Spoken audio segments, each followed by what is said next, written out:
আজকে দুপুরে খাওয়ার জন্য ভাত বেড়ে নিয়েছি। আজকে আছে মুসুরির ডাল,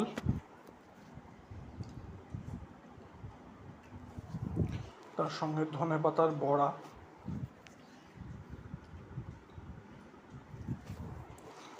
তার সঙ্গে আছে ভেন্ডি বা ঢ্যাঁড়সের একটা তরকারি, ভেন্ডি দিয়ে ঢ্যাঁড়স দিয়ে আলু দিয়ে একটা তরকারি,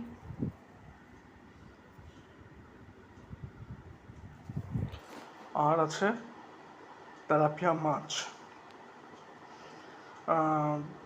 আমি খাচ্ছি দুটো মাথা, আর ভাই খাচ্ছে গোটা একটা পিস। দেখুন কীরকম ভাই।